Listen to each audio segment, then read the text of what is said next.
আবার শুরু হইতেছে র্যাবের তাণ্ডব। গুম খুন আবার শুরু হবে।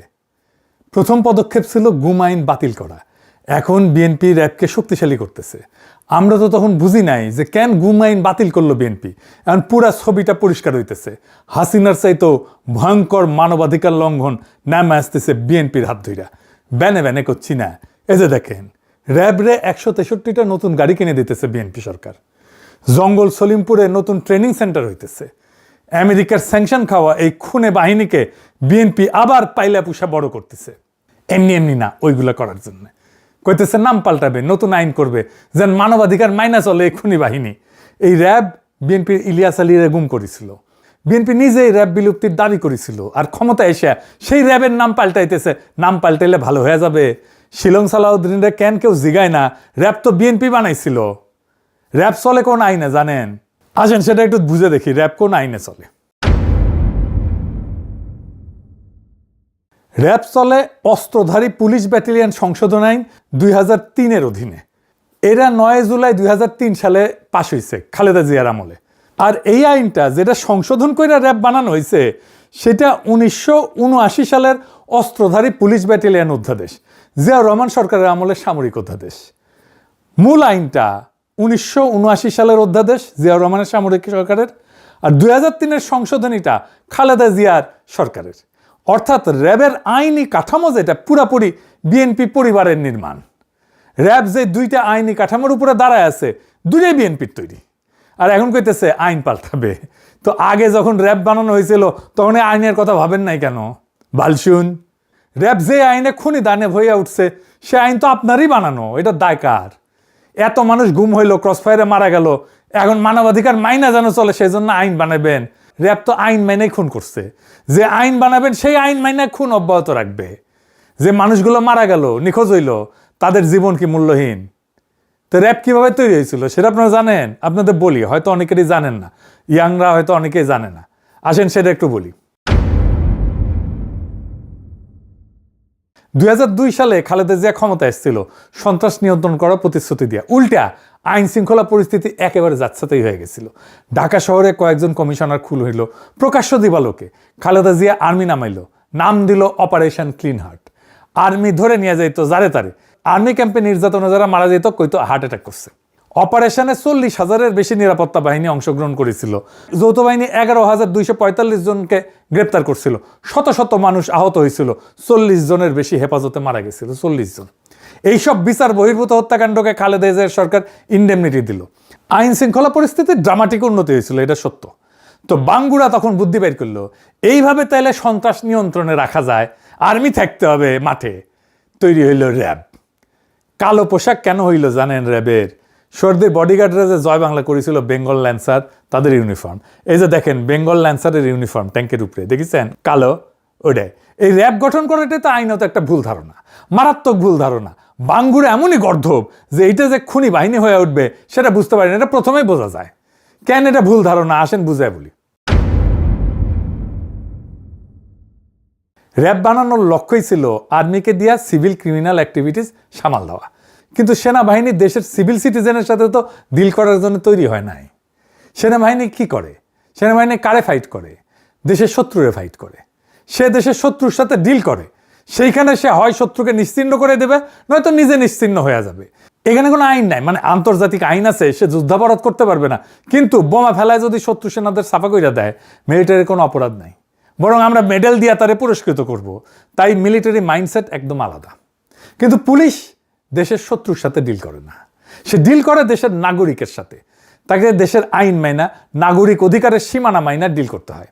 সে শুধু অপরাধীর সাথে কিন্তু ডিল করে না, সে নিরপরাধ মানুষের সাথেও ডিল করে, ভালো মানুষের সাথেও ডিল করে। ধরেন ইমিগ্রেশন পুলিশ, সে কি অপরাধীর সাথে ডিল করে? বা ট্রাফিক পুলিশ। আবার ধরেন কোনো ক্রাইম হয়নি, তাও তো পুলিশ লাগে। জিনিস হারাইলে তো পুলিশে ডায়েরি করতে হয় থানায়। রাস্তায় দুর্ঘটনা হইলে পুলিশকে ডিল করতে হয়। কেউ হারাইয়া গেলে আমরা পুলিশের সাহায্য নিই। ধরেন কেউ রাগ কইরা বাসা থেকে বের হয়ে গেছে, আপনি খুঁজে পাইতেছেন না, এটা তো ক্রিমিনাল অফেন্স না, কে ডিল করবে? পুলিশই তো। তো এই পুলিশের কাজ মিলিটারি মাইন্ডসেট দিয়ে চালানো যাবে? মিলিটারির মতো করে সিভিল ইস্যু ডিল করা যাবে? তাইলে করা যাবে? এটা হবে না তো। প্রতিষ্ঠার পরে খালেদা জিয়া র্যাবের ভূমিকা প্রশংসা করছিলেন, বলছিলেন যে প্রশংসা করতেছে সন্ত্রাস দমনে সাহসী এবং নিরপেক্ষ অভিযান চালানোর জন্য। পরে উনি বুঝেছিলেন যে ভুল হয়েছে। ভুল বুঝে কি করলেন? 2014 সালে খালেদা জিয়া র্যাবকে ক্যান্সার বলে বিলুপ্তির দাবি করলেন। নারায়ণগঞ্জে 7 খুনের পর খালেদা জিয়া প্রথম প্রকাশ্যে র্যাব বিলুপ্তির দাবি তোলেন। 10ই মে 2014 নিখোঁজ বিএনপি নেতা সাজেদুল ইসলাম, মানে আমাদের তুলির ভাই আর কি, তার পরিবারের সঙ্গে দেখা করে বললেন যে র্যাব গঠন হয়েছিল জনগণের জীবন সম্পদ রক্ষা করার জন্য, কিন্তু এখন এই বাহিনী রাজনৈতিক উদ্দেশ্যে ব্যবহার হইতেছে। আমি এই এলিট ফোর্স বিলুপ্তির দাবি করতেছি। খালেদা জিয়া নিজে বিলুপ্তির দাবি করছে, তুলির ভাইয়ের বাসায় গিয়ে এই দাবিটা করছে। 13ই মে 2014 সিদ্ধিরগঞ্জে 7 খুন হয়েছিল না, এই 7 খুনের পরিবারগুলো সান্ত্বনা দিতে যেয়ে বলেন এই বাহিনীর আর কোনো প্রয়োজন নাই, কারণ তারা জনগণের বিরুদ্ধে দাঁড়িয়েছে। 2014 সালেই মুন্সিগঞ্জের এক সমাবেশে খালেদা জিয়া র্যাবকে ক্যান্সার আখ্যা দিয়ে বলেন সংস্কারে কাজ হবে না, বিলুপ্তি করতে হবে। র্যাবকে রক্ষী বাহিনীর সাথে তুলনাও করেছিলেন। 28 মে 2014 লন্ডনে জিয়াউর রহমানের 33তম মৃত্যুবার্ষিকীর অনুষ্ঠান হতেছে। তারেক রহমান র্যাব বিলুপ্তির দাবিতে গণস্বাক্ষর কর্মসূচি উদ্বোধন করে কইলেন র্যাব অবিলম্বে বিলুপ্ত করা সময়ের দাবি। নারায়ণগঞ্জের 7 খুনে শুধু র্যাব সদস্যরাই জড়িত না, প্রধানমন্ত্রী শেখ হাসিনাও জড়িত। বিএনপি র্যাব বিলুপ্তির জন্য 2024-এর পরে আনুষ্ঠানিক সুপারিশও দিল। কি মজার কথা! 5ই ডিসেম্বর 2024 অন্তর্বর্তী সরকারের পুলিশ সংস্কার কমিশনে আনুষ্ঠানিক প্রস্তাব জমা দিল। সেখানে র্যাব বিলুপ্তি আর একটা পুলিশ কমিশন গঠনের সুপারিশ ছিল। 10ই ডিসেম্বর গুলশান কার্যালয়ে সংবাদ সম্মেলন করল বিএনপির স্থায়ী কমিটির সদস্য আর এখনকার স্পিকার মেজর হাফিজ। ওইখানে আনুষ্ঠানিকভাবে দাবিটা ঘোষণা করলেন। উনি বললেন মেডিকেল সায়েন্সে এটা বলা আছে যখন গ্যাংগ্রিন পুরোপুরি ছড়ায় যায় তখন কাইটে ফেলা ছাড়া উপায় থাকে না। র্যাব আন্তর্জাতিকভাবে নিন্দিত হইয়া দেশের ভেতরে দানবে পরিণত হয়েছে। বেশিরভাগ গুম, খুন আর বিচার বহির্ভূত হত্যাকাণ্ড র্যাবই করেছে। তাই আমরা এর বিলুপ্তির সুপারিশ করিতেছি। ভিডিও আছে, দেখেন, এডিটর সাহেব দেখান। যত ধরনের খুন যখন এবং যত এক্সট্রা জুডিশিয়াল কিলিং সব কিছু অধিকাংশই এই র্যাবের মাধ্যমে হয়েছে। সেজন্য আমরা এটিকে বিলুপ্ত করার জন্য সুপারিশ করেছি। দেখেছেন, এইভাবে বলার পরে ইউনূস সরকারের তো উচিত ছিল পরের দিন র্যাব বিলুপ্ত করে অধ্যাদেশ জারি করে নাই। কেমন বেকুব দেখেন, রেখে দিছে। হ্যাঁ, এত বেকুবের বেকুব এই ইউনূস সরকার ছিল। এখন এই 22তম প্রতিষ্ঠাবার্ষিকী হইল এই কয়েকদিন আগে, ওইখানে শিলং সালাউদ্দিন গেছে। ওইখানে বলে যে র্যাবের জবাবদিহিতা, স্বচ্ছতা আর মানবাধিকার সুরক্ষা নিশ্চিত করতে নতুন আইন প্রণয়নের উদ্যোগ নিছে সরকার। সরকার বিবেচনা করতেছে এই বাহিনী বর্তমান নামে চলবে নাকি নতুন এলিট ফোর্স গঠন করা হবে। নতুন নাম হয়েছে কিন্তু। আরো বলছে যে কিছু কর্মকর্তার কর্মকাণ্ডে বাহিনীর ভাবমূর্তি ক্ষুণ্ণ হয়েছে। ফ্যাসিবাদী শাসন আমলে কোনো প্রতিষ্ঠানই অক্ষত থাকে নাই, পুলিশ, সেনাবাহিনী, র্যাব, বিজিবি সবাই। কিন্তু কয়েকজন কর্মকর্তার কাজের জন্য পুরো প্রতিষ্ঠানকে তো দায়ী করা যায় না। না না না, তা তো বটেই। এই যুক্তি তো আওয়ামী লীগও দেয়। যারা গ্যাংগ্রিন বলবে এরা নিজেরা, তার 2 দিন পরে বলবে কয়েকজন কর্মকর্তার কাজের জন্য পুরো প্রতিষ্ঠানকে দায়ী করা যায় না। খালেদা জিয়া বলবেন সংস্কার করে লাভ নাই, বিলুপ্ত করতে হবে। আর এরা বলবে নাম বদলাবে, আইন ঠিক থাকবে, বাহিনী থাকবে।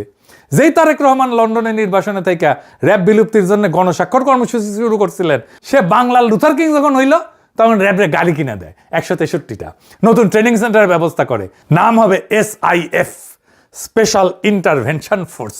ওরে বাবা, ইংরেজি যেহেতু কইছে ঠিকই কইছে না। আপনারা নিজেরা যা দাবি করেছিলেন অন্য সরকারের কাছে, এখন নিজেরাই করেন সেটা। নিজের দাবি নিজেই মানেন, আমাদের দাবি মানা লাগবে না। আপনারা নিজেরা যে দাবি তুলেছিলেন সেই দাবিটাই পূরণ করেন না কেন? নতুন বোতলে আগের মদ খাইতে চাই না তো আমরা। এটার নাম করতে রাজনীতি না, এটার নাম বিশ্বাসঘাতকতা। সরাসরি নিরবিচ্ছিন্ন লজ্জাহীন বিশ্বাসঘাতকতা। এই জন্য আজকের তরুণ সমাজ পলিটিশিয়ানদের পছন্দ করে না। এদের কোনো কথার দাম নাই, 1 ফুটা পয়সা দাম নাই। তারেক রহমান নিজের প্রতি কমিটমেন্ট তো রাখেনি, নিজের মায়ের একটা অঙ্গীকারও রাখে না।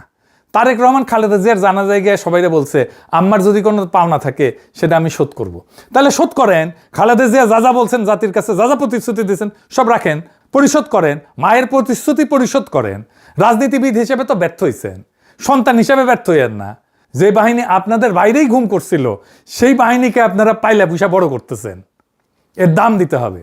আজ না হোক কাল, কাল না হোক পরশু, দাম দিতেই হবে। ইতিহাস কাউকে মাপ করে না, বিশ্বাসঘাতকতাকে কোনোদিনই করে না।